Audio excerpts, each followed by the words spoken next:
The Wool Dyer's Notebook, a Victorian sleep story of colour and craft in North Yorkshire, 1876. Welcome to Soft Sleep Tales. This is a place for rest, a place where quiet stories guide you, a place where gentle narration soothes you, and peaceful atmospheres carry you towards sleep. Before tonight's story begins, you're warmly invited. You can share where you're listening from. Just leave a comment below. It's always comforting to see this community. People from all over the world, listening night after night. If these stories bring you calm, you're welcome to subscribe. You can join us on these peaceful journeys. There's no pressure at all, just a gentle invitation, offered softly, to return whenever you need rest. Now take a moment to get comfortable. Settle into your bed or your favorite chair. Adjust your blankets until they feel right. Fix your pillow if you need to. There's no hurry at all. The story will wait for you. It's been waiting for a long time. Patient and unhurried. Ready whenever you are. Gently close your eyes if you wish, or let them rest half open, gazing at nothing in particular. It's perfectly fine. There's no correct way to listen. Not to a story meant for rest. Take a slow deep breath now. Breathe in through your nose. Feel your lungs expand. Feel your chest rise. Feel your shoulders lift just slightly. Hold it for a moment and then let it go. Softly through your mouth. Feel your shoulders drop. Feel the small muscles in your face relax. Feel the weight of your body, pressing gently into whatever holds you, whether that's a mattress or a cushion or simply the floor beneath you. Let the day begin to soften. Whatever happened today can wait. Whatever is waiting for tomorrow can wait too. None of it needs your attention now. The world will keep turning. The problems will still be there in the morning, and you can address them then, with rested eyes and a clearer mind. For now there is only this, my voice, and the story it carries, and the quiet space between words, where sleep can find its way in. Let my voice carry you quietly to a place where imagination drifts, a place where sleep comes naturally, where time moves slowly, and nothing urgent waits. Tonight we're going somewhere peaceful, a small town in the north of England. The year is 1876. The season is autumn, moving slowly toward winter. There's a woman there, in a building that smells of warm water and wool and the patient work of many years. She has something to show us, something she found on a shelf, in the corner of her workshop, something that's been waiting a long time. But we're in no hurry to reach it. The finding can wait. First, let us simply arrive. Let us settle into the place, the way you might settle into a chair, by a warm fire, taking your time, letting the warmth reach you gradually. The town is called Greenock, and this is where our story begins. A small town between the moors and the river. The year is 1876. The season is late autumn. In the north of England, the land rolls gently. Limestone moors stretch toward a slow river, and there in a shallow valley sits Greenock. It's the kind of town where little changes.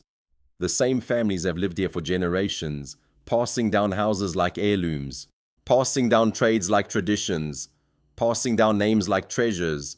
The buildings have stood a long time, longer than anyone can quite remember. The church stones have watched this valley. For 800 years they've stood, and they seem ready for 800 more.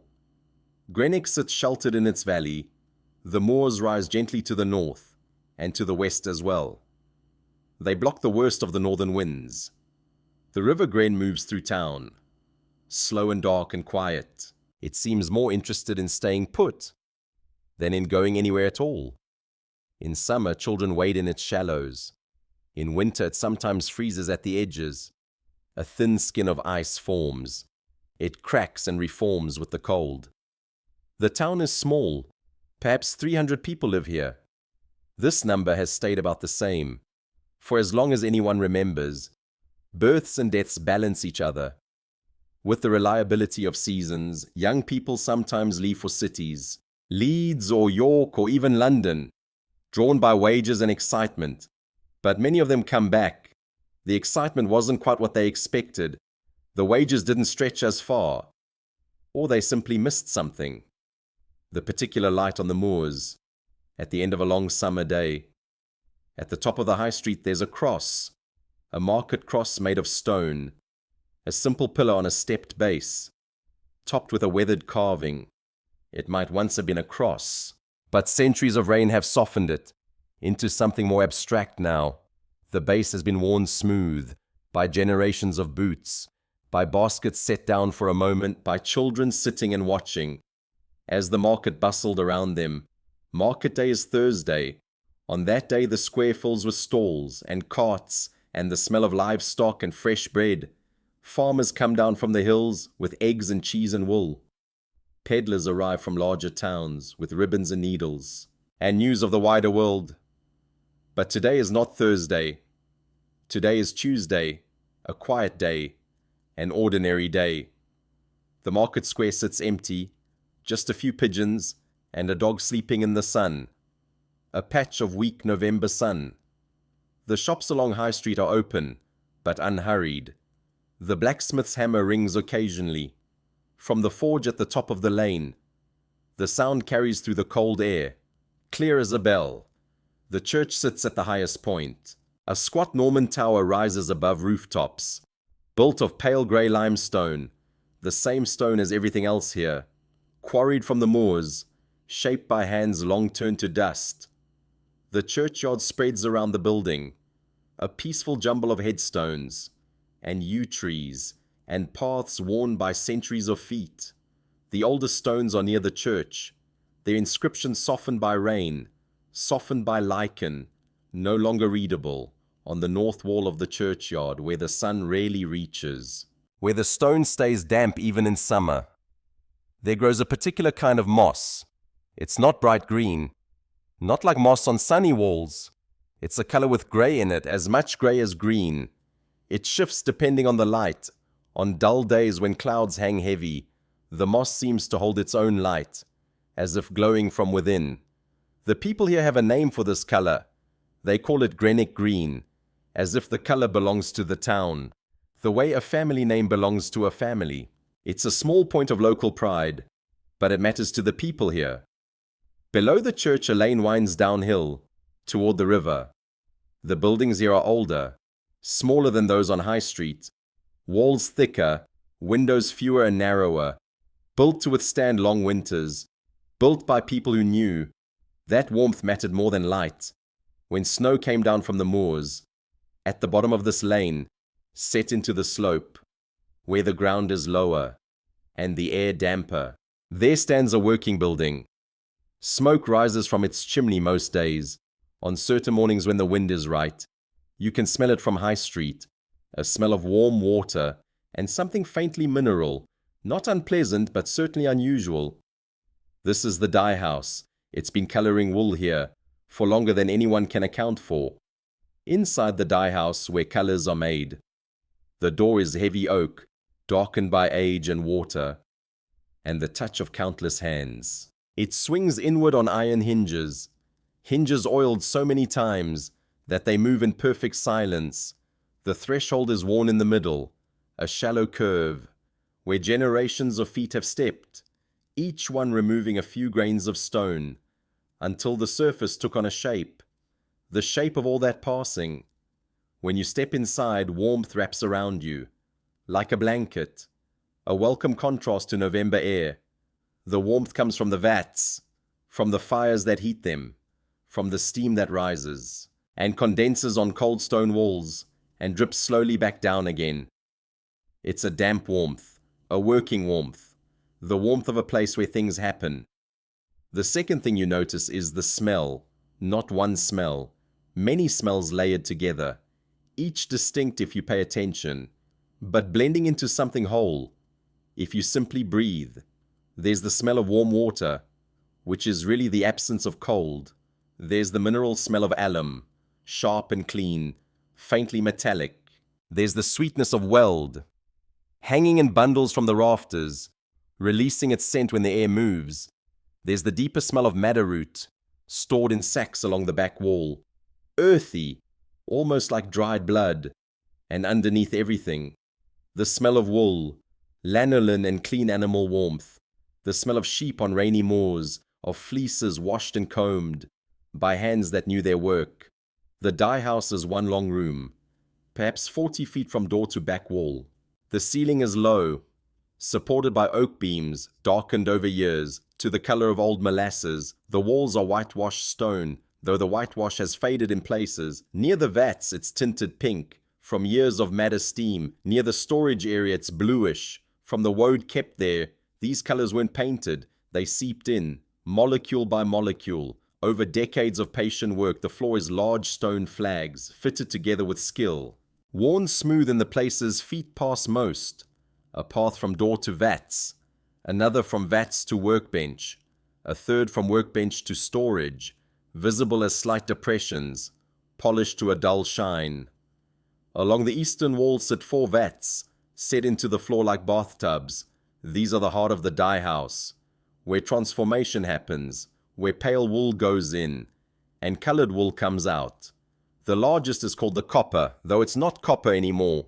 The name comes from an older version, replaced long ago. Today it holds yesterday's remnants, a deep rust-colored water, the color of autumn bracken, just beginning to turn. The second vat is empty, waiting, clean and scrubbed, ready for the Alderton fleece. That will arrive before week's end. The third vat holds mordant, a pale straw-colored liquid, with the sharp smell of alum, dissolved into heat. Mordant helps dye bind to wool. Without it, colors wash away. With it, they last for years. The fourth vat is smallest, set slightly apart, used for samples and experiments. This is where new colors are tested, where adjustments are made, where failures are studied, and success is refined. It's the vat of possibility. Along the western wall runs a workbench, solid oak planks 3 inches thick, legs that have never wobbled, surface stained and scarred by years, marked by knife cuts and dye spills and countless cups of tea, set down and forgotten. On the bench are tools of the trade, brass scales for weighing, their weights worn smooth, measuring cups in various sizes, some copper, some tin, glass jars of powdered dyes, each labeled in careful hand, organized by color, yellows on the left, through oranges and reds, to browns and blacks on the right. Hanging from the rafters everywhere, bundles of dried plants, welled with small yellow flowers, madder root dark and twisted, woad leaves dried to pale green, each bundle tied with rough twine, labeled with when and where gathered. At the back there's a small stove for heating water and a door to upper storage. Near the stove is a battered chair where someone might sit on cold days, warming hands around tea, watching steam rise from vats, thinking about nothing at all. This is the dye house, where colors are made, and the woman who makes them has been doing this work for 24 years. Her name is Hester Vane. This building has become more her home than any house she's ever lived in. She knows every crack in the walls, every quirk of the equipment, the way light moves through the window, between morning and noon. Let us meet her now. As the November afternoon fades and the closing routine approaches, the woman who tends the vats. Hester Vane is 43 years old. She's lived in Greenock her entire life, in the small house beside the dye house. She's worked in this building since she was 19, more than half her life, in this single room, tending these same vats, using these same tools. Some people might find this monotonous. Hester does not. She's neither tall nor slight, neither striking nor easily overlooked. If you passed her on the street, you might not remember her face an hour later. But if you needed someone to solve a problem, to answer a question, to do work requiring patience, you would remember her quickly. She has that quality of quiet capability. That makes strangers trust her. That makes neighbors rely on her, without questioning whether they should. Her hands are always stained. This is the first thing people notice. The stains change day to day. Today, faint yellow of weld. Last week soft blue like summer sky. Next week perhaps red, or brown, or grey-green from mixing too many colors. She stopped trying to wash it away. It never works anyway. The dyes seep into skin, into tiny creases, into the whirls of fingerprints. They stay until new colors cover them. Her hands are a record of recent work. Her aprons are serviceable, worn to exactly the right softness. She owns 3, all the same pattern, same sturdy linen. She rotates them through the week. Monday's apron washed on Tuesday, Tuesday's washed on Wednesday, and so on through the quiet week. Her hair's dark brown like walnut bark at summer's end, shot through now with strands of grey. She doesn't bother to hide them. Each morning she pins it up, with 3 brass pins, her mother's pins, worn smooth with decades of use. Same configuration every day, holding the weight off her neck. Each evening as work winds down, her hair comes loose, with gradual inevitability, a strand at a time, as though the day itself releases her. By the time she reaches home, half is usually down, curling softly around her face. She began here at 19, as assistant to old Mr. Danford, who was already old then, though he lived another 15 years. Mr. Danford learned from his mother. Who learned from her mother? The chain stretches back into the previous century. Hester learned everything from Mr. Danford, though he wasn't much for explaining. He demonstrated, then watched while she tried to copy, then demonstrated again when she failed. Eventually, through endless repetition, she learned. The knowledge passed hand to hand, never really spoken aloud. When Mr. Danford retired 12 years ago, Hester took over the lease. The Dyer house became hers, or as much hers as any building can be. She pays rent to a landlord in York, who has never visited, shows no interest in visiting. In return, she works here, lives in the attached house, continues the tradition. The building belongs to her now, not by ownership but by understanding. She knows every crack in the walls, knows which floorboard creaks, which one needs tapping back every few months. She knows the light, how it moves through the east window, between morning and noon, how it catches the steam and turns it gold, how it makes whitewashed walls glow.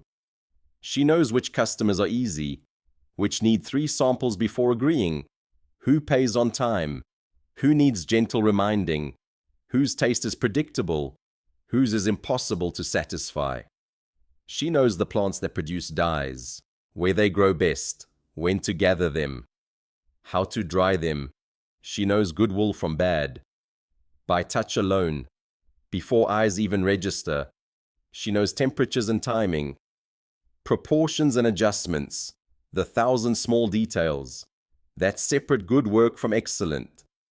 Tonight, as cold presses from the moors and sky deepens from grey to black, Hester moves through her closing routine with unhurried confidence. She has done these actions thousands of times and finds in repetition, not tedium, but a kind of anchor. The routine is always the same. It doesn't change with seasons or weather or waiting commissions. It's simply what she does. When day's work is finished and night is beginning, she begins with the vats, as she always does, moving through the space she knows, better than any other space. The evening closing routine begins. The closing routine begins, as it always does, with the vats. Hester moves first to the copper, the largest and oldest of the 4. It still holds yesterday's remnants, a deep rust-colored water, the color of autumn bracken, just beginning to turn. The water is still faintly warm. When she rests her hand near it, she can feel heat rising, soft and gentle, like breath on a cold morning. She stands there for a moment, simply feeling the warmth. One of the small pleasures of this work, this warmth rising from vats, even as the world grows cold. The Dyer house holds heat, the way old stone holds memory, releasing it slowly through long evenings and longer nights. She checks the water level, notes how much evaporated since morning. Not much. The wooden cover does its job. She makes a mark on the tally board. Hanging on the wall beside the vat, a record she's kept for years, tracking levels and temperatures, and results of each batch. The cover is heavy, oak planks bound with iron bands. She adjusts it slightly, making sure the fit is tight, making sure heat will hold through night. In the morning when she lifts it, there will be a small cloud of vapor, warm and scented, with whatever dye was in the bath. She looks forward to this moment. Each morning, one of the quiet pleasures. She moves to the second vat, empty and waiting, clean and scrubbed, ready for Alderton fleece, due before week's end. The Aldertons have brought wool here for 3 generations. Their great-grandfather brought fleece when Mr. Danford's mother was dying. The connection is old and reliable, the kind that defines small towns. Their sheep graze on high moors, where grass is thin and wind is constant. Harsh conditions, but excellent wool, dense and fine, with long fibers, that take dye beautifully. She runs her hand along the empty vat, checking for residue. There is none. The scrubbing was thorough, the vat is ready. All it needs is the wool, and the wool will come. She moves to the third vat, the mordant bath, pale and straw-colored, giving off sharp mineral smell. The smell of alum dissolved into heat. The smell is familiar to Hester, so familiar she rarely notices, but visitors always comment, wrinkling noses, asking what that strange smell is. She's learned to explain. It's the mordant. It helps dye bind to wool. Without it, no color would last. She stirs the bath once, with the long wooden paddle, worn smooth from years of use, the wood darkened by warm water and mineral salts. It fits her hands perfectly, the way tools do when used by the same person for a very long time. She notes the temperature by feel, by how heat travels up the paddle, into her palms. She's done this so many times, she doesn't need a thermometer. Her hands know what water should feel like. Today, everything is as it should be, cooling slowly, as it should at this hour. By morning, perfect temperature. She moves to the fourth vat, her smallest and favorite, for samples and experiments. Empty now, but not for long. She's been thinking about a new green. She wants to try it tomorrow, when the light is good. The vats are checked, and covered, and noted. She turns now to the workbench. The workbench runs along the western wall, beneath a row of small high windows. During the day, soft grey light, perfect for judging colors. At this hour they're dark, reflecting lamp glow. On the bench, everything as she left it. Brass scales with worn weights, measuring cups arranged by size, glass jars of powdered dyes, each labeled in her hand. Her working notebook. Open to today's page. She closes the notebook, sets it in its corner place, where it has sat 12 years. Plain book, brown leather filled with her small, precise writing. But it contains everything she knows, the most valuable thing she owns. Next to the notebook, bundles of dried plants, welled with yellow flowers, madder root dark and twisted, woad leaves pale green, each labeled with harvest date and gathering location. These details matter. Same plant, different places, can produce different colors. She tidies the bench, putting things in their places, ready for tomorrow. This tidying is part of the routine, as much ritual as checking vats. A messy bench leads to mistakes, things misplaced, time wasted searching. She doesn't like wasting time. Order day after day. Prevent small problems becoming large. Tonight she has one final task, a commission occupying her mind for several days. Mrs. Hargreaves from the draper's shop asked for 2 lengths of worsted, a very specific shade of green, not just any green. Mrs. Hargreaves was very clear. A green like the moss, she said. On the north wall of the churchyard, where stones stay damp even in August. That particular green. Hester knows the wall. She's walked past it her entire life. At the back of the churchyard where the old graves are, dates from the last century, names worn soft by rain and time. The moss there is not bright green, not like spring grass, Not like summer leaves. It's a color with gray in it, as much gray as green. It shifts depending on light. It's not an easy color to achieve. It requires layering. First a yellow ground from weld, set deep into the fiber, then careful over dye with woad. Not too much, just enough to push yellow toward green, without killing the warmth. Then a final bath of iron water, to take brightness down, to give the color that shadowed quality. Of stone wet for a long time. She's made a small sample today, a square of worsted about the size of her palm, dyed and dried, ready for inspection. She picks it up now, carries it to the lamp, holds it up to the light, tilts it this way and that. The light moves across the wool, bringing out first the green, then the gray, then something in between, neither one nor the other, but both at once. There's something still not quite right, something still too bright, still too much summer field in it. The moss on the churchyard wall doesn't have this brightness. It's quieter, more subdued, more shadowed. Tomorrow she'll try a heavier iron bath. Tomorrow she'll let wool sit longer, in the darkening water. Tomorrow it will be right. She's done this enough times to know. First attempt is rarely perfect. Second is closer. Third, if she pays attention, usually arrives. She sets the sample on the bench, next to the notebook, where she'll see it in the morning. A reminder, a task waiting. She picks up her shawl, from the hook by the door, grey wool undyed, soft from years of wearing. She made it herself, many years ago, when first learning the loom. The weaving isn't perfect, tension uneven in places, but the wool is good. The weight comforting on her shoulders. She wraps it around herself, turns to make her final check. Vats covered, lamp turned down low, soft circle of light, corners of the room in shadow, bundles hanging motionless, jars reflecting lamplight, everything in order, everything as it should be. It's then as her eyes move, across familiar shapes of the room, that she notices something she hasn't seen before. The low shelf beneath the workbench, where she keeps larger equipment at the far end, pushed deep into the corner, where shadow pools thickest. There's a shape she doesn't recognize, something forgotten on a low shelf. The low shelf holds larger equipment, buckets for carrying water, wooden paddles of various sizes, a battered tin basin.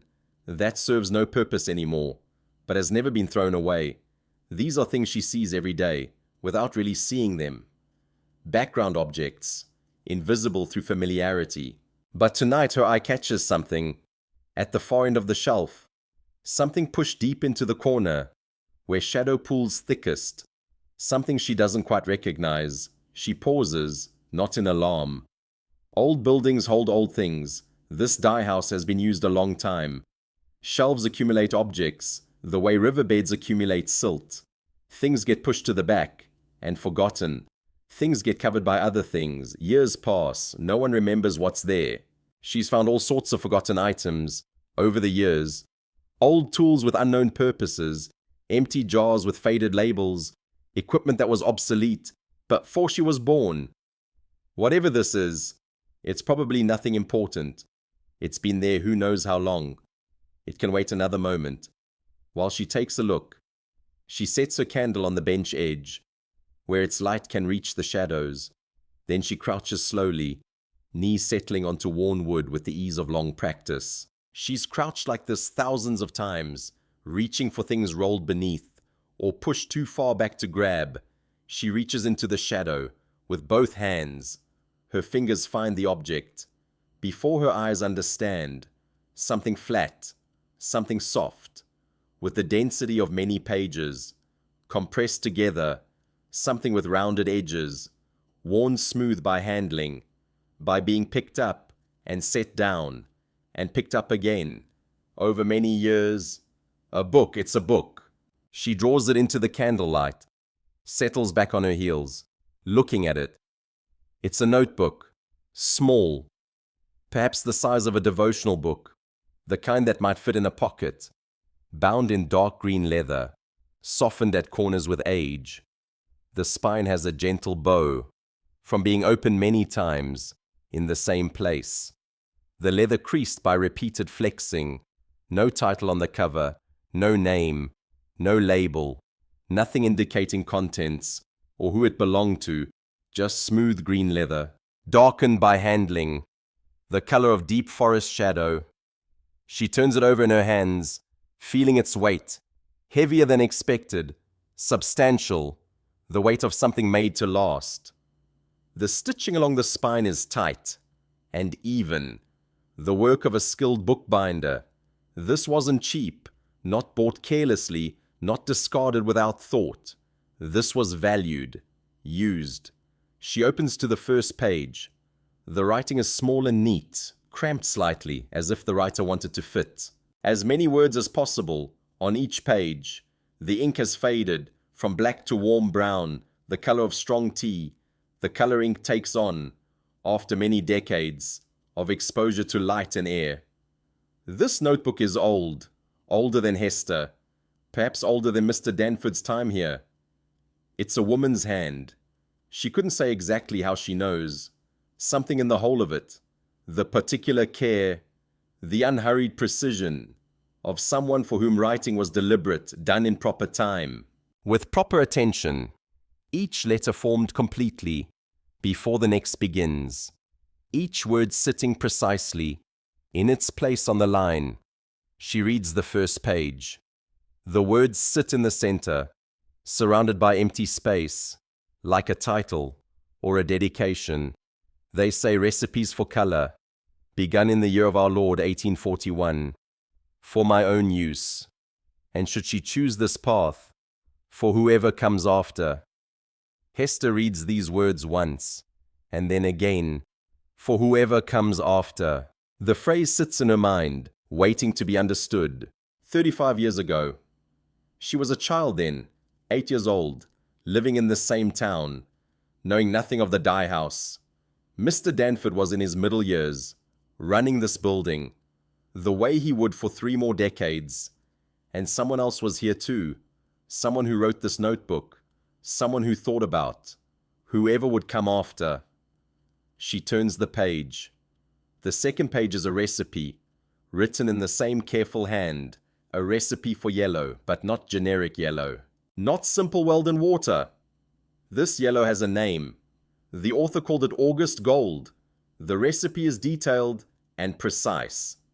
Weld gathered from a south-facing bank, where soil is thin and plant grows concentrated, gathered at a specific moment, when blossom is just beginning to open, not yet fully out, cut in the morning, before heat of day, has begun to change. The quality of oil in the stem. Hester reads this slowly, letting information settle. She's worked with Weld 24 years, gathered it from a dozen places, at different times, in different conditions, but this detail, about timing of harvest, about morning and oil in the stem, this is new to her. She's never heard it before, never read it anywhere.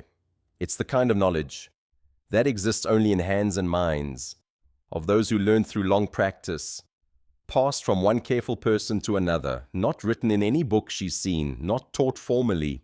The kind that lives only in notebooks like this, hidden on shelves, in corners of old buildings, waiting in the dark, for someone to find them at the bottom of the page. Below the recipe, a short note, same hand but smaller, as if added later. It reads, I made this color. The week before my mother died, she had asked for yellow walls in the sitting room, and I had not managed the painter. I brought her instead a length of cloth the same color, laid it across her coverlet. In the afternoon light, she held it up to the window for a long while without speaking. Then she said, it was like bringing summer inside. I have called it August Gold ever since. Hester sits very still, the notebook open on her knee. Outside, the wind presses against walls with a long, low sound. The candle gutters once, then steadies. The copper vat ticks quietly, giving up heat to cold air.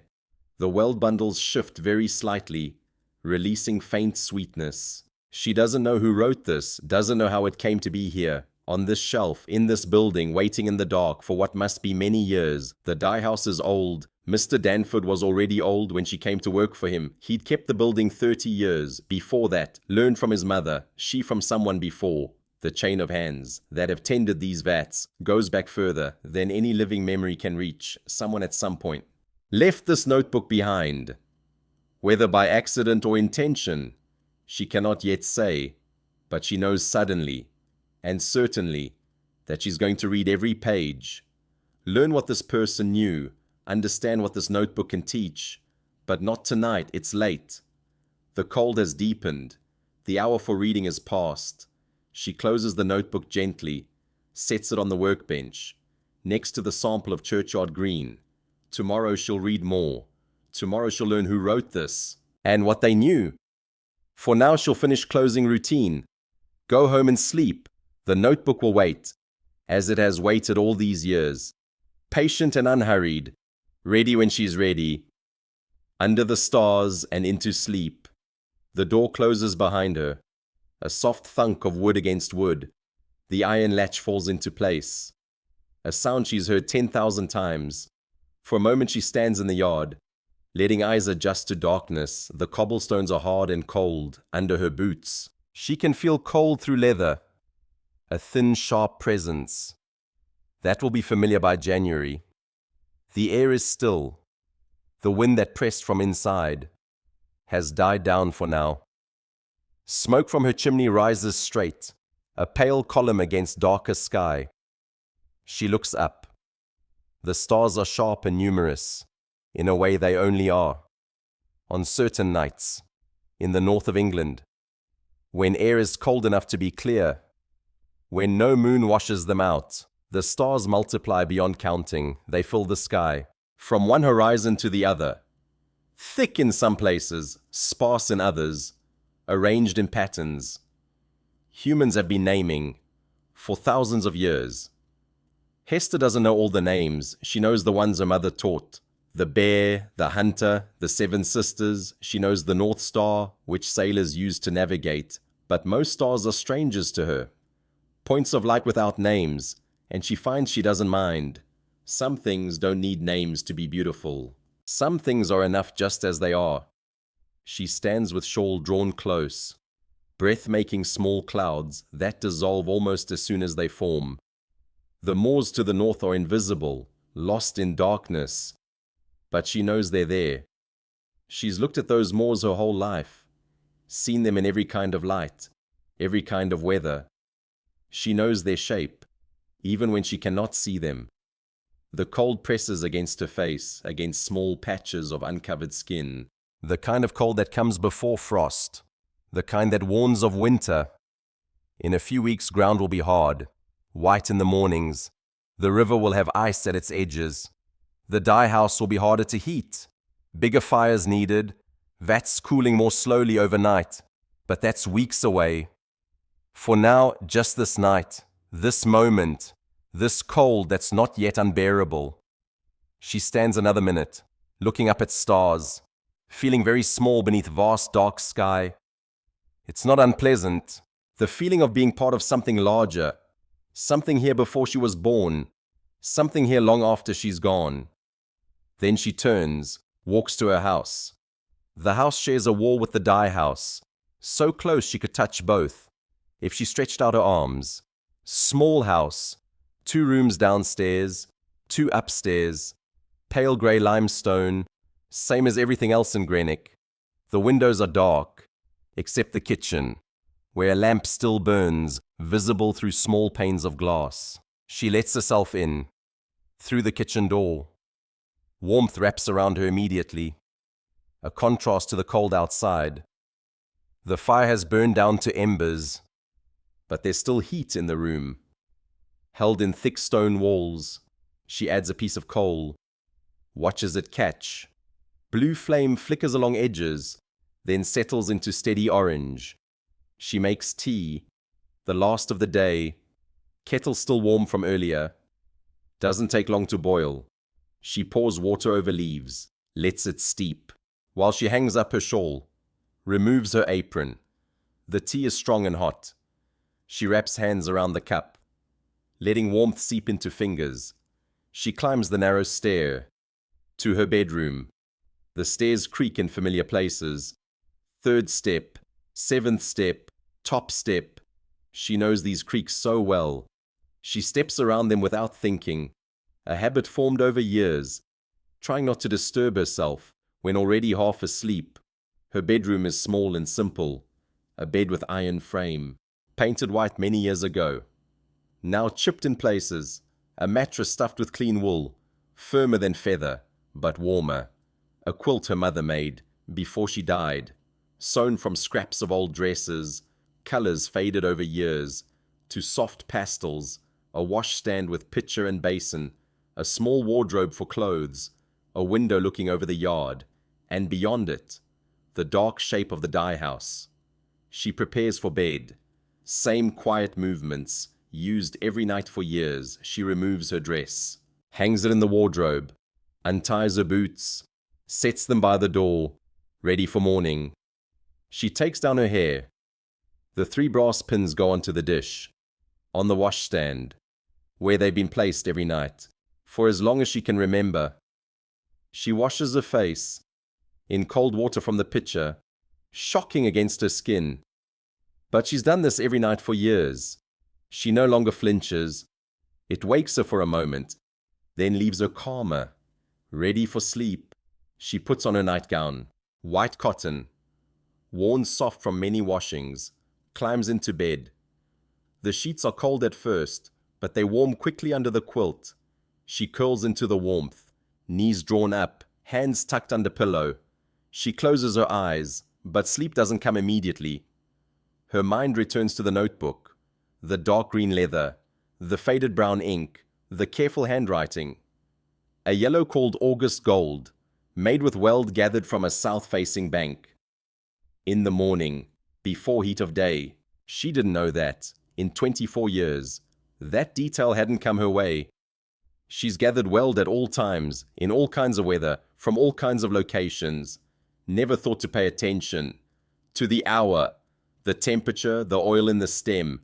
But someone did think of it. Someone observed it, tested it, wrote it down. Someone left a notebook on a shelf, in the corner of a building, waiting in the dark, for whoever came after. And she came after. She is whoever. She is the one the notebook was waiting for. She wonders how many other pieces of knowledge are out there, hidden in notebooks and letters and memories of old people, small precise pieces, hard-won understanding, that exist only because someone took time to notice and record. At some point thinking softens and slows, becomes something less deliberate. The cold air from the window becomes cool air of the moors in July. The smell of night becomes the smell of weld. Cut in early morning, sweet and faintly sharp, the smell of color waiting to be made. And Hester Vane is asleep, a cold morning and new knowledge. The morning arrives slowly, darkness outside the window, turns first to deep gray, then to lighter gray, then to something almost, but not quite. The color of limestone moors. There's no sunrise. Not exactly. Clouds too thick for that. But gradual brightening. A sense of world becoming visible. After the long night, Hester becomes aware of cold air on her face, where it rests above the quilt. This is how she wakes most winter mornings, the contrast between warmth beneath and cold above. She burrows deeper for a moment, pulling quilt to her chin, not quite ready to leave warmth behind. She becomes aware of silence, not true silence, but the particular quiet of a house at rest, the settling of old wood, the faint tick of the clock downstairs, the distant sound of a rooster, muffled by distance, and thick stone walls, the sounds of morning. Familiar as her own heartbeat, she doesn't open her eyes immediately. There's no urgency. The day will wait. The dye house will wait. The work will still be there. In an hour or 2 hours, whenever she rises to meet it. This is one of the small luxuries of working alone. The hours belong to her, within reason. She can take her time, lie here in the warmth, think about nothing or everything, or drift in the space between, where thoughts move slowly and nothing feels particularly important. But this morning is different. There's something waiting for her, something she wants to return to. The notebook. The thought brings her more fully awake. She lies still another moment, remembering. The dark green leather, the careful handwriting, the recipe for August gold, the note about summer brought inside, the phrase that stayed with her, for whoever comes after, she is whoever. The notebook is waiting, and she wants to read more. She pushes back the quilt, swings her legs over the bed. The floor is cold under bare feet, cold enough to make her gasp. Before she finds her slippers, the room is dim, grey light from window barely enough. She lights the candle on washstand, begins her morning routine, dressing in working clothes, laid out the night before, plain woolen dress, dark grey, practical, fresh apron from the rotation, her 3 hairpins on the dish. She pins up her hair. Same motions used every morning, for 20 years. Her boots by the door, cold from the night. She pulls them on, stamps her feet once, to settle them. Downstairs the fire has gone out. This happens sometimes, on the coldest nights, when she doesn't bank it carefully, or wind finds its way down the chimney. She kneels on the hearth, builds a new fire, laying kindling and coal. Same arrangement her whole life, the one her mother taught her. When barely old enough for matches, the fire catches and grows. The kettle goes on. She stands at the kitchen window, while water heats, looking out at the yard. The cobblestones are dark with moisture. From the cold night air, a thin rime of frost edges stones. Nearest the door, where shadow lingers longest, the Dyer house stands quiet. Windows dark, chimney cold, waiting. She makes breakfast at the window, as she always does, when she has much to think about. A bowl of oat porridge, warm and thick, sweetened with a little honey. From the comb she bought at market, a cup of strong tea with milk. She holds the bowl in both hands, letting warmth seep into palms, watches the lane outside slowly lighten. The baker's boy turns in at Hargreaves' shop, basket covered with cloth, to keep bread warm. Old Mr. Pendleton crosses the street, same slightly rolling walk, bad hip bothering him more in cold. Smoke rises from chimneys, up and down the lane. Greenock is waking up, the familiar choreography of a small northern town in November. She's been thinking about the notebook since before fully awake. Questions formed in her mind, quiet and patient, waiting to be answered. Who wrote it when? How did it come to be on her shelf? Why was it left behind? The question of how has resolved itself, overnight, into something manageable. The Dyer house stood empty 2 years, between Mr. Danford's retirement and her taking over. Things get pushed to back of shelves, get covered by other things, years pass. The notebook survived, because it was made well, and the shelf was dry, and no one looked in that corner, for a very long time. That's sufficient explanation for the how, the who and why. Still mysteries, but mysteries can be solved, mysteries can wait. While she learns what the notebook teaches, she washes her bowl, finishes her tea. Fire burning well now, warming the kitchen, chasing cold into corners. She takes a shawl, wraps it around shoulders, crosses the yard to the Dyer house. The door opens with familiar silent swing. The air inside is cold. Warmth of yesterday faded completely. She lights the fire in the small stove. While it catches, she walks the length of the room, checking vats, noting temperatures, adjusting covers. Everything as she left it, the copper vat with rust-colored water, the empty vat waiting for Alderton wool, the mordant bath cooling to perfect temperature, the smallest vat empty and ready. The notebook is on the workbench, exactly where she left it. In grey morning light, the dark green leather looks almost black. She can see wear on corners, where hands have held it open. thousands of times. She picks it up, carries it to the stool, near the best window, where morning light comes in, at the angle that serves reading. She sits, opens to where she left off, the second page, and begins to read. The morning passes in reading. She moves through autumn colors, warm russets, deep browns, muted ochres. She learns the names the author gave them. Late October for a brown holding red, last leaves for yellow-brown, like oak leaves refusing to fall, smoke from wet wood for a grey with warmth. Each recipe is precise and detailed, notes on gathering and timing, quality of water, temperature of bath, and each one at the bottom, something else, a note, a memory, a moment when color meant something, beyond itself. The author writes about a commission for a farmer's wife who wanted brown for her husband's coat.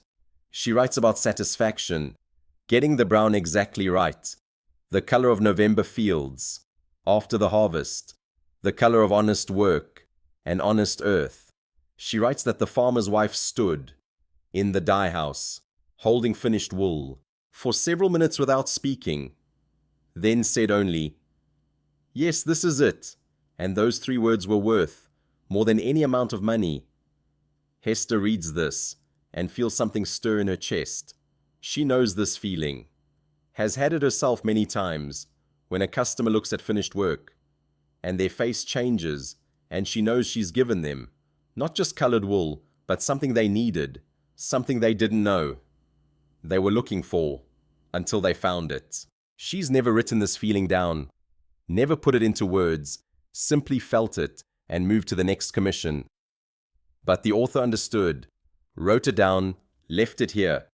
For whoever came after, between winter colors and spring colors, a page headed simply, Notes, different from recipes, not about technique, about something else. The author writes, "I have been thinking about what it means to make a color, not the technical question of how, which is answered by recipes. The other question, whether making a color is a form of translation. The thing I want to describe is always there already. The moss, the rain, the frost, the particular blue of the moor, before a storm. I only find the way to make wool say what the stone already knows. When the wool says it correctly, there is a satisfaction, not like the satisfaction of any other work. It is the satisfaction of correspondence, of 2 things that were separately true, becoming true together." Hester reads this passage twice, then closes the notebook, sits with it in her lap, looking at the limestone wall. She's never thought of it this way. But it's true, exactly true. The best colors aren't inventions, they're translations. They take something in the world, seen and known and understood, and find a way to make wool say it when the translation is right. There's a satisfaction beyond technique, making 2 true things true together. She's felt this her whole working life, simply never had words for it, until now. The morning continues, and Hester reads on. Fire in the stove burns steadily. Light through windows brightens, as clouds thin slightly. Vats sit quiet and patient, waiting for work, and the notebook reveals itself, 1 page at a time, offering knowledge that's been waiting 35 years, to be shared, learning who Agnes Morrow was. The days pass. November becomes December. The cold deepens. Days shorten. Light through the east window. Arrives later each morning. Leaves earlier each afternoon. Hester continues her reading, a few pages at a time, letting the notebook reveal itself at its own pace. She's reached the final sections now, pages near the end, where the author wrote less about technique and more about what the work meant. Between recipes for deep violet and soft pink, the author wrote about a bride who wanted a blue shawl, not the bright blue. Brides sometimes choose but a quiet blue, a blue for every day, a blue she could wear on ordinary Tuesdays when weather was grey and she needed reminding that the sky exists. Hester sets the notebook down. When she reads this line, a blue for ordinary Tuesdays. She's never thought of color that way. Not as decoration or fashion, not even as craft, but as something a person might need, as evidence, as reminder, as a small reliable answer to the question of whether the world is worth paying attention to. She thinks about customers over the years, farmers' wives wanting brown, for work clothes, merchants wanting respectable grey, for Sunday coats, young women wanting whatever's fashionable. She's thought of these as jobs, problems to be solved, techniques to be applied. But perhaps there's something more. Perhaps each color, chosen carefully, serves a purpose beyond practical. Perhaps color is a kind of sustenance, something people need, like bread and warmth and shelter. It's a new thought. She sits with it a while, letting it settle. She turns to the last page. The author filled. It's not a recipe, it's a final note. Same careful hand, but slightly less steady, as though tired, or hurried, or both. It reads, I'm leaving this notebook here, because the next person who works in this building will need it more than I will need it in Harrogate. I do not know who that person will be. I hope they are someone who pays attention. I hope they have stood at a vat on a grey October morning and felt the particular satisfaction of a color coming right. I hope they understand that a recipe is only the beginning. If they do, they will know what to do with this. If they do not, perhaps the recipes alone will be useful, and that is something. And then below this, slightly apart, a final sentence, as if added after everything else was already finished. The Dyer house faces east. The morning light is extraordinary. I shall miss it. Hester sits with this a long time. The Dyer house faces east. She knows this. She's known it every morning. For 12 years. The way light comes in, low and direct in early hours, making whitewashed walls glow. The way it catches steam from vats and turns it gold. The way it makes first moments of the working day feel almost sacred. She's held this knowledge privately, the way one holds things. That seemed too small to mention. She's never said to anyone, the morning light is extraordinary. It would sound foolish. Poetry made from ordinary things. But the author knew it too. Stood in this building, in the same light, for 25 years before leaving. Missed it enough to write it down as the last thing. But she still doesn't know. Who wrote these words? What name belonged to this hand? 10 days after finding the notebook, she decides to seek help. There's a woman in Greenwich named Mrs. Pallister, 91 years old, living in the same house on Back Lane for all 91 years, the oldest person in town. She remembers things no one else does. The great flood of 1803, the year the church roof collapsed, names of families who left before anyone now living was born. She's not a warm woman exactly, doesn't smile easily, doesn't make small talk, doesn't pretend pleasure when she's not, but she's kind. In the way thoroughness is kind, in the way accuracy is kind. She doesn't tell you what you want to hear. She tells you what she knows. On a Tuesday morning, Hester walks to Back Lane, notebook tucked under her arm. The walk takes her through centre of town, past the church with its Norman tower, past the market cross worn smooth, past the bakery with smell of bread, past the draper's shop, past the blacksmith's forge, steady ring of hammer on iron, like a slow heartbeat. The air's cold and still. Her breath makes small clouds, her boots sound on cobblestones, with steady rhythm matching her pace. The moors are visible above rooftops, a dark edge against grey sky. Back Lane is narrow and quiet, one of the oldest streets, houses built before wider streets, built when narrow meant easier to heat, when thick walls meant survival.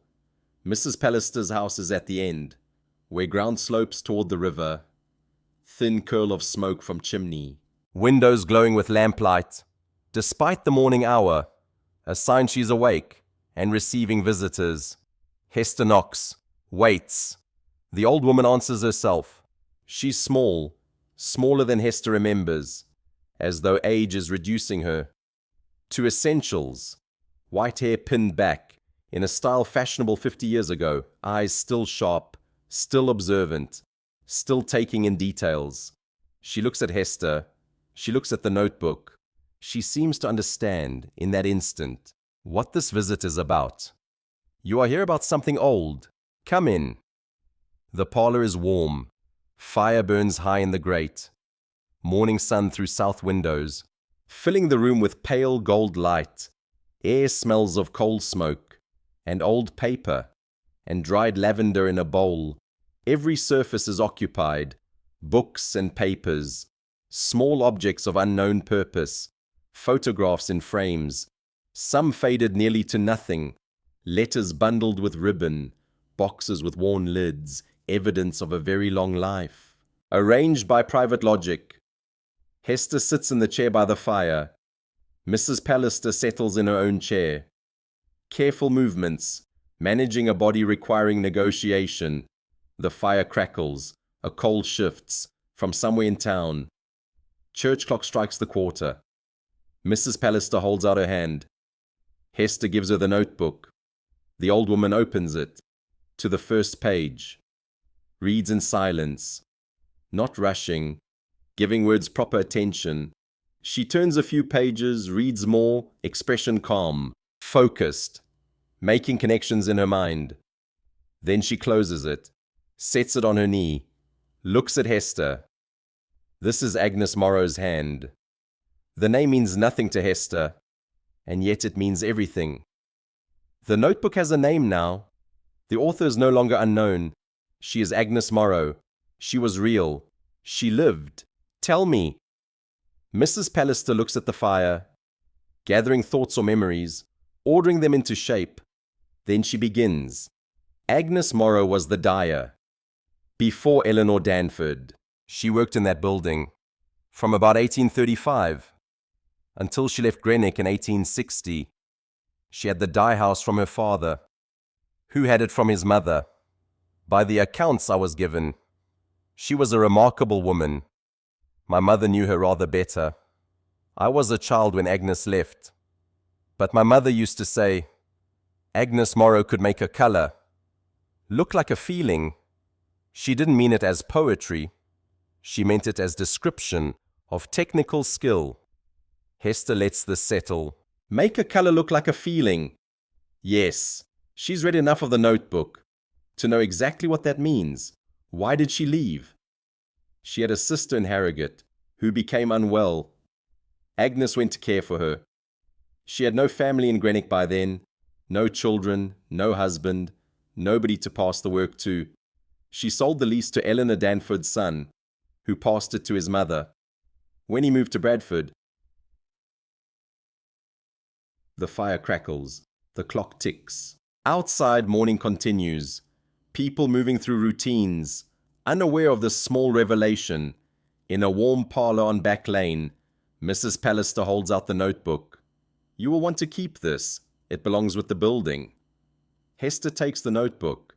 It feels different now, heavier somehow, more real.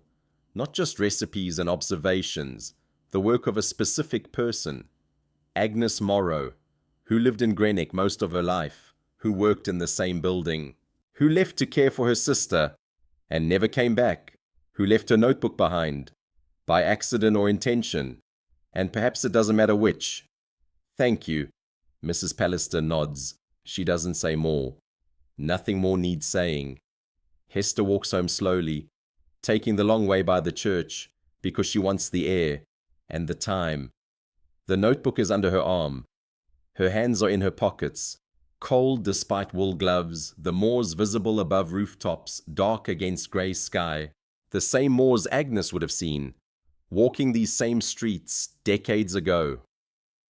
Reading and writing through the winter weeks. The weeks pass. November becomes December. The cold deepens. Days shorten. Light through the east window. Arrives later. Leaves earlier. Hester continues her reading, a few pages at a time. at its own pace. She's reached the final sections now, pages near the end, where Agnes wrote less about technique, more about what the work meant. Between recipes for violet and pink, Agnes wrote about a bride who wanted a blue shawl. Not bright blue, but a quiet blue. A blue for every day. A blue she could wear on ordinary Tuesdays when weather was grey, and she needed reminding that the sky exists. Hester sets the notebook down. A blue for ordinary Tuesdays. She's never thought of colour that way, as something a person might need, like bread and warmth and shelter, as evidence, as reminder, as a small reliable answer to whether the world is worth attention. She turns to the last page Agnes filled. Not a recipe, a final note. Same careful hand, slightly less steady. I am leaving this notebook here, because the next person who works here will need it more than I will. I hope they pay attention. I hope they've stood at a vat on a grey October morning and felt the satisfaction of a colour coming right. I hope they understand a recipe is only the beginning and then slightly apart. A final sentence. The Dyer house faces east. The morning light is extraordinary. I shall miss it. Hester sits with this a long time. The Dyer house faces east. She knows this. Every morning for 12 years, the way light comes in low and direct, making walls glow, making steam turn gold. She's held this privately, too small to mention, too valuable to release. Agnes knew it too. Stood in this building, in this same light for 25 years. Missed it enough to write it down as the last thing. Hester sets the notebook down, stands. The closing routine is waiting. Vats and lamp and working book, everything in order. But for a moment she simply stands, in the lamplight, feeling something. Not sadness exactly, something more complicated. The weight of continuity, being one in a chain of people who've stood in this exact spot, done this exact work, found in it something worth attention. Then when their time finished, left something behind for whoever came next. She's part of that chain, always has been, simply hadn't known its full length until now. December continues. Moors lose their last amber, become grey-brown winter heather. Market crosswears frost-clear mornings. River moves more slowly, as if cold thickens it. Less work in December. Days short, light thin. People thinking about keeping warm, about Christmas, about survival, not new clothes. Hester uses quieter weeks for tasks requiring patience, deep cleaning vats, reorganizing supply shelves, reading, and this year something new. She's begun to write, not in Agnes's notebook, that she leaves exactly as it is. Every recipe and note, preserved in faded ink, that survived 35 years, and will survive more. But in a new notebook, found at the stationer's in Leyburn, almost the same size as Agnes's, bound in dark green leather, not quite the same shade, but close enough to feel like a response, a second voice, joining a conversation that was waiting. She writes in the evenings, after Dyer house is closed, after closing routine is complete, after supper at the kitchen table, good lamp lit, notebook open before her. She begins with recipes, the ones she knows, that Agnes didn't include. The brown-black from walnut hulls and iron, that develops differently, depending on age of hulls and quality of iron water. The pale yellow from birch leaves, gathered in September, the soft pink from certain lichen, that grows only on north side, of old oaks. Writing the recipes is harder than expected. She's never put this knowledge in words, carried it in her hands, in her instincts, in the part of mind. That works without thought, translating to language, requires different attention, but she finds to her surprise. Writing makes them clearer, more precise, more fully understood. Putting something into words is not diminishment, it's a kind of completion. The final step in fully knowing a thing. And then because Agnes did it, because it now seems natural, rather than self-indulgent. She begins to write the other things. She writes about December light, the way it comes flat and low, through the south window, in the middle of the day, makes white fleece luminous, as if wool is producing light, rather than reflecting it. She's seen this every December. Her whole working life, never mentioned it to anyone. It seemed too small. Writing it down, she finds it was exactly right size. For a notebook, she writes about the red she's been trying to achieve. For 2 years, not madder red, not warm brick of a good bath, but something cooler, something holding more evening sky.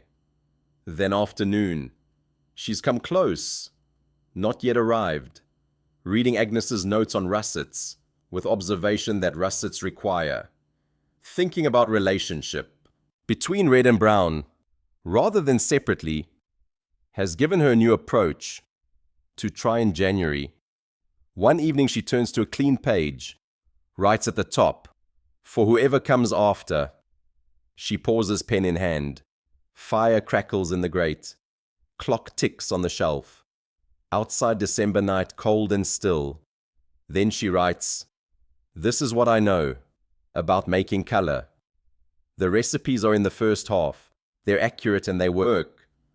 The result of 24 years of making mistakes and learning from them. The notes are in the second half. The result of the same years, paying attention to the part. That doesn't appear in recipes. Both halves matter. Neither complete without the other. Please add your own. That is the whole point." She closes the notebook, sets it beside Agnes's, on the kitchen shelf. They sit side by side, old dark green and new dark green, slightly different in shade. The way two things made separately but with same intention are always slightly different. A conversation rather than a repetition. An evening by the fire with nothing left to do. The fire burns low, in the kitchen grate. Hester sits in the chair beside it, cup of tea in her hands, watching flames without really seeing. The tea has cooled enough to drink, but she hasn't drunk it yet. She's simply sitting, simply being still.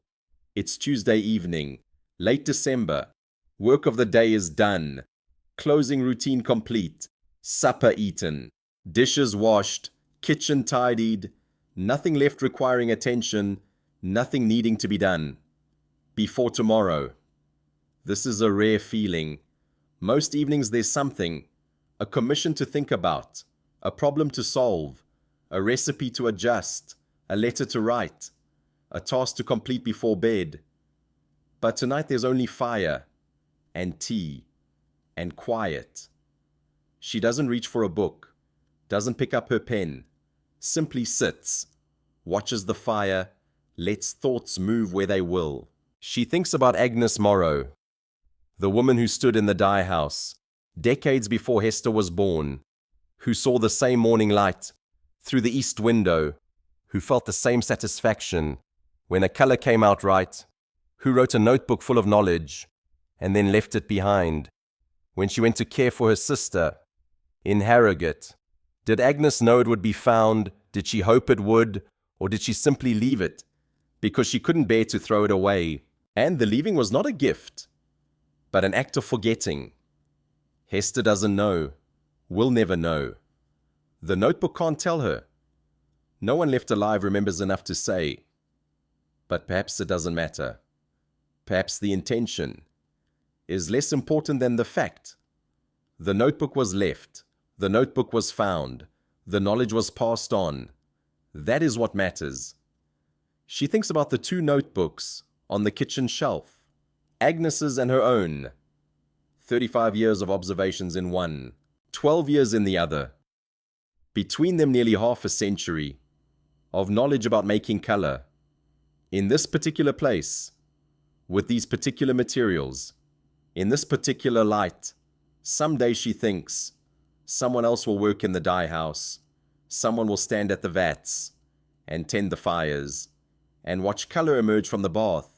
Someone will feel the same satisfaction when the work goes well, and perhaps if she leaves the notebooks where they can be found, that person will pick them up and read them, will learn what Agnes knew, will learn what she knows, will add their own voice to the conversation. The thought is comforting. It makes the work feel less solitary. She's not alone in this building, even when she's the only person present.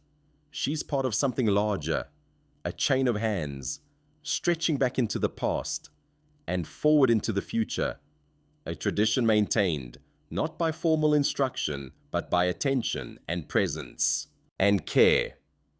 She thinks about the morning light, the way it will come through the east window, tomorrow, the same way it came this morning, and yesterday morning, and every morning.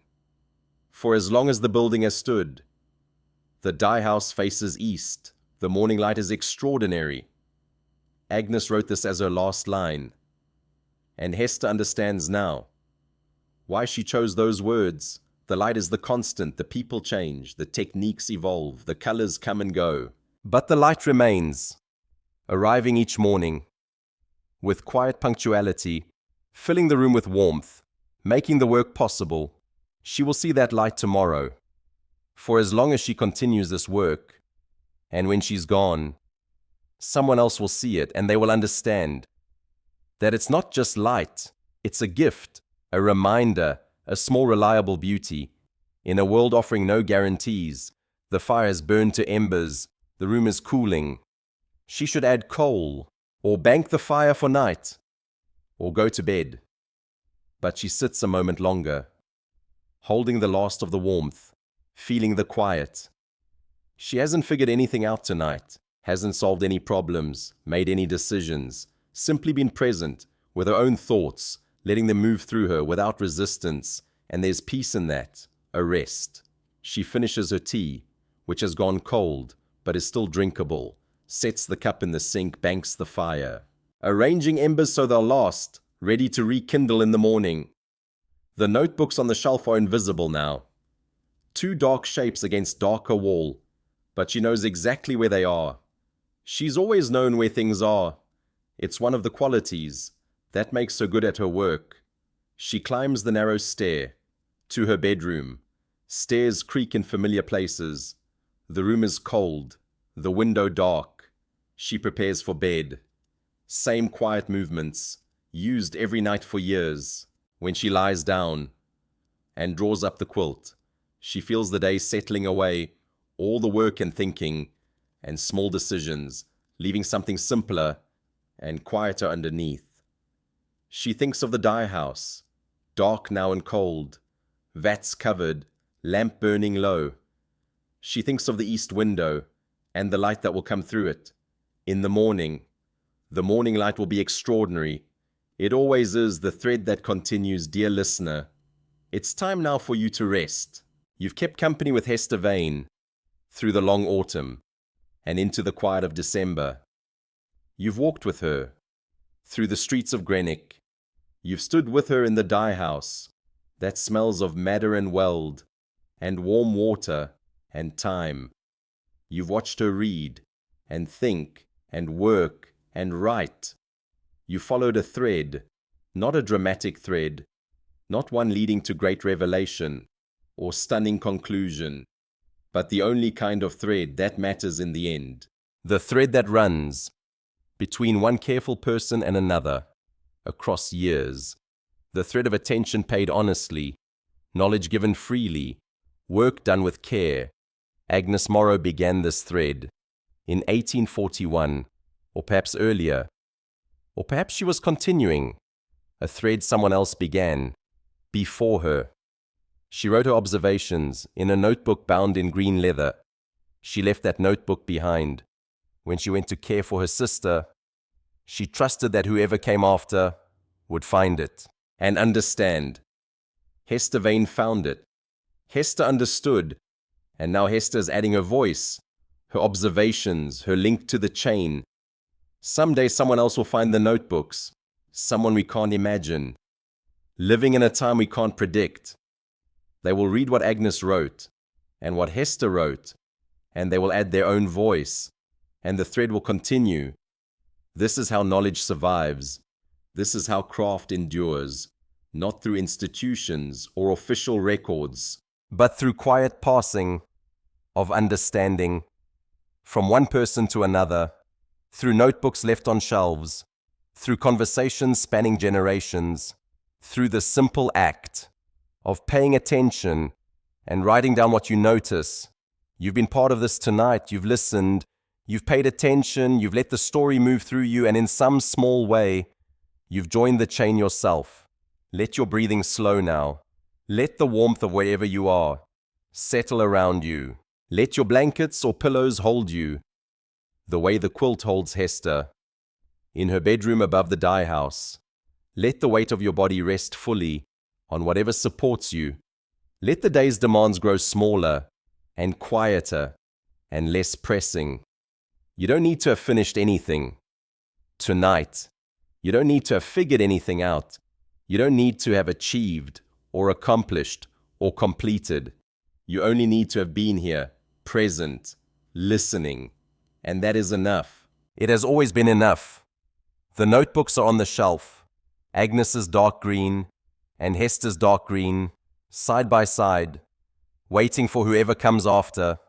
The fire is low, banked for the night, embers glowing softly. In the dark kitchen, the Dyer house is quiet, vats covered, lamp burning low, and the building faces east. Tomorrow morning light will come through the windows, the way it has come every morning, for longer than anyone remembers. It will catch the steam from the vats and turn it gold. It will make whitewashed walls glow. It will fill the room with warmth and possibility. But that is tomorrow. Tonight there is only rest. Close your eyes now. Let the quiet of Greenwich in December settle over you, like the color Agnes called. Frost on stone, not cold, not warm, but certain, steady, the color of something. That knows what it is. All is well. The recipes are in the book. The knowledge is preserved. The thread continues. The morning is coming. Sleep now and trust that whatever you are making, whatever work you are doing, whatever attention you are paying to the world around you, it will in its own time come out right. Good night.